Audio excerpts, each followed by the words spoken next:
सच कहने पर मारा जाना है। अब तो शायद हम ऐसे वक्त में रह रहे हैं कि कुछ कहने की जरूरत ही नहीं। आपकी पहचान काफी है। जो अभी शीबा असलम फहमी जी के आक्रोश और क्षोभ में दिख रहा था, ये महसूस किया जा सकता है कि आपने इस देश के नागरिकों को जाति और धर्म के नाम पर क्या बना दिया। तो सच कहने वाले लोग कौन है? अब मैं एक सच सुनाता हूं हिंदुत्व और हिंदुइज्म के बीच के फर्क को। डॉक्टर अंबेडकर अपनी किताब में लिखते हैं कि यदि हिंदू राज की स्थापना सच में हो जाती है तो निसंदेह यह इस देश का सबसे बड़ा दुर्भाग्य होगा।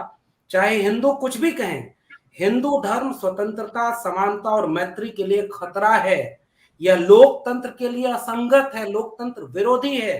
किसी भी कीमत पर हिंदू राज को स्थापित होने से रोका जाना चाहिए। अब मेरा एक सवाल है, क्या यह सच नहीं है कि सॉफ्ट हिंदुत्व के नाम पर या हिंदुइज्म के नाम पर भी हमने उन प्रैक्टिसेस को, उन बारीक पद्धतियों को भी मौका स्थापित कराया है जिस पर एक दिन हार्ड हिंदुत्व को आकर के यह सब करना था। जैसे टीवी आने के बाद रामायण किसने चलवाया घर घर में?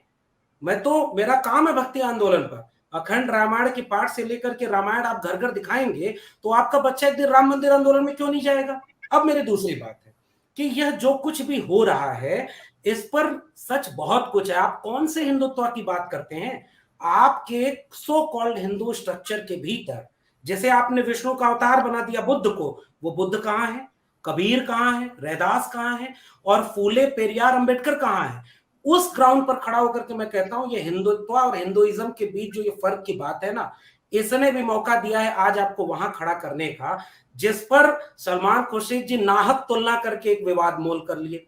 मैं तो एक बात कहता हूं कि आरएसएस इस समय दुनिया का एक ऐसा संगठन है जिसकी उग्रता, जिसकी हिंसा और जिसकी विभेदकारी नीतियों का दुनिया में कोई सानी नहीं। मैं क्यों किसी और का नाम लूं? ये अपने आप में जिस तरह का जुल्म और ज्यादती है, ये निश्चित तौर पर इस देश के दलित, पिछड़े, आदिवासी, वंचित, शोषित, अल्पसंख्यक जमात को चिन्हित करके नफरत भरी गई है। ये कौन लोग हैं जो लिंचिंग के बाद भी मनोबल दे रहे हैं कि आप कुछ भी करिए, वो आपको कोई कार्यवाही नहीं होगी? तो स्टेट का रोल क्या है? स्टेट का role beyond the religion, religion को छोड़ देते। जब जब ये दिखने लगा ना कि आज राम मंदिर का फैसला हुआ और कल आप राज्यसभा की शपथ ले रहे हैं, तो आपने एक संकेत कर दिया इस देश के आम जनमानस को कि एक दिन वो सारे लोग हिंदुत्व के नाम पर कुछ भी करने पर आमादा होंगे।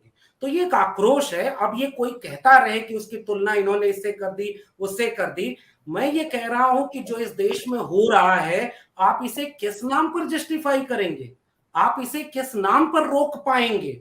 और आपने हिंसा को लेजिटिमाइज किया है, आपने मानवतावादी मूल्यों को हाशिए पर ढकेला, इसीलिए अल्ताफ की हत्या हो रही है, खुलेआम हत्या हो रही है और उत्तर प्रदेश से लेकर के तमाम जगहों पर। आखिरी बात इस पहली टिप्पणी में मैं जोड़ दूं कि असल में आरएसएस की जो पूरा आइडियोलॉजिकल नरेशन है ना, वही हिंदुत्व यानी हिंदू कलेवर के भीतर हिंसा, विभेद और विभाजनकारी पहलू पर ही निर्भर है। कभी ये सॉफ्ट हिंदुत्व वाले लोग कबीर और बुद्ध पर नहीं जाते, इसलिए आरएसएस सफल हो जाता है। आज हमारे पास संविधान जैसा एक मूल्य है जिस पर खड़े होकर के हमें बेबाकी से यह सच कहना होगा कि इस समय दुनिया का सबसे हिंसक संगठन अगर कोई है तो आरएसएस है। सत्य हिंदी का ऐप डाउनलोड करें गूगल प्ले स्टोर पर।